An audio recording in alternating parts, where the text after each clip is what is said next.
World War II. On December 7, 1941, Japan attacked the American fleet at Pearl Harbor, triggering our entry into that war. President Franklin D. Roosevelt declared the attack was a day that will live in infamy. A day of infamy indeed, but not because of the alleged surprise attack on Pearl Harbor. After 60 years of surfacing information, it is clear that not only was the attack on Pearl Harbor known weeks in advance, it was outright wanted and provoked. Roosevelt, whose family had been New York bankers since the 18th century, whose uncle Frederick was on the original Federal Reserve Board, was very sympathetic to the interests of the international bankers, and the interest was to enter the war, as we've seen, nothing is more profitable for international bankers than war. In a journal entry by Roosevelt's Secretary of War Henry Stimson, dated November 25, 1941, he documented a conversation he had with Roosevelt. The question was, how should we maneuver them into firing the first shot? It was desirable to make sure the Japanese be the ones to do this, so that there should remain no doubt as to who were the aggressors.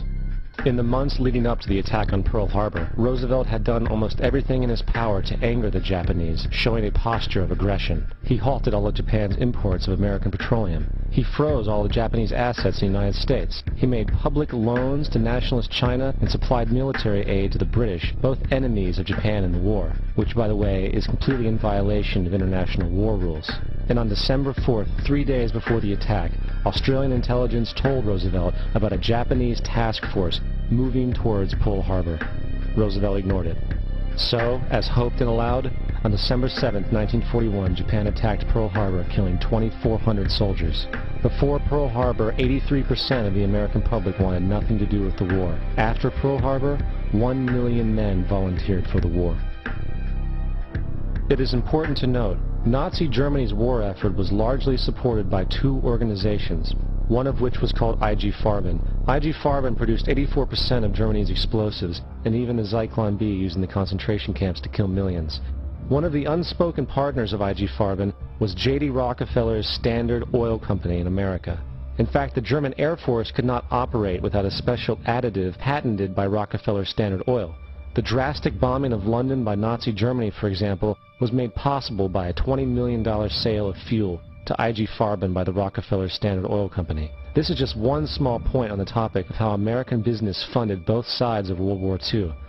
One other treasonous organization worth mentioning is the Union Banking Corporation of New York City. Not only did it finance numerous aspects of Hitler's rise to power, along with actual materials during the war, it was also a Nazi money laundering bank, which was eventually exposed for having millions of dollars of Nazi money in its vaults. The Union Banking Corporation of New York was eventually seized for violations of the Trading with the Enemy Act. Guess who the director and vice president of the Union Bank was? Prescott Bush, our current president's grandfather, and of course our former president's father. Keep that in mind when considering the moral and political dispositions of the Bush family.